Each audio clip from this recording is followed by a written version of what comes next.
Today I'm giving this thrifted rolling pin a pretty little makeover and turning it into a decorative piece that looks like it's been sitting in a farmhouse kitchen for years. I absolutely love finding old rolling pins when I'm out thrifting, especially these ones where the centre barrel spins. They're not only beautiful to display, but they always make stamping so much easier because you can roll the pin straight over the stamp, much less fiddly, which is always a win. The first thing I did was give the whole rolling pin a really good clean.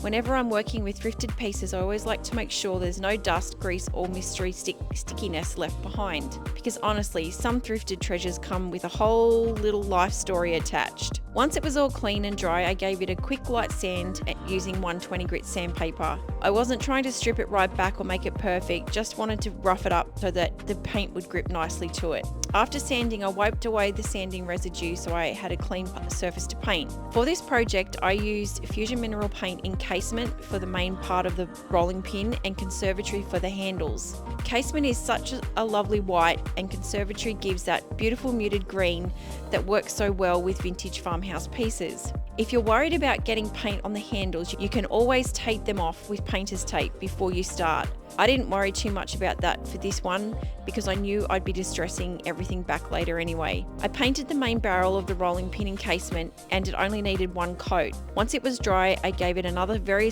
light sand just to smooth out any rough spots. Then I painted the handles in Conservatory. Again, if you want a really crisp edge where the handle meets the barrel, you can tape off that section too. But for this project, I wanted it to be a little bit more relaxed and aged, and not too perfect.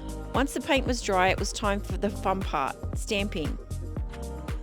I used the IOD Shade and Song stamp with stone grey ink. I only applied the ink to about 3/4 of the stamp because I didn't need the whole design. I then laid the stamp flat on my work surface and then gently patted the ink over the design using my ink pad. Then I carefully lined the rolling pin at the edge of the stamp and slowly rolled it across. This is where the spinning barrel really helps.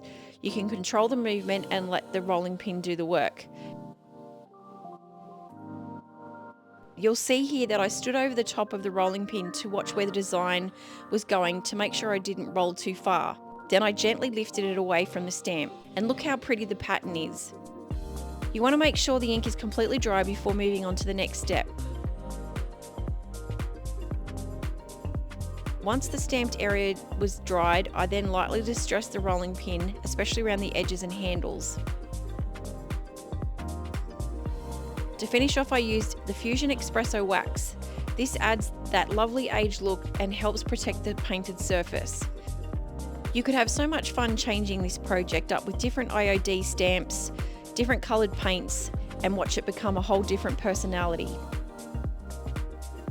I love projects like this because they're simple, affordable, and a beautiful way to give an old piece a brand new story. You'll find all the products that I use listed in the description below. And if you make one, please be sure to let me know in the comments. Don't forget to hit the subscribe button and follow along for some more fun thrift flips, vintage inspired DIYs and upcycled home decor projects.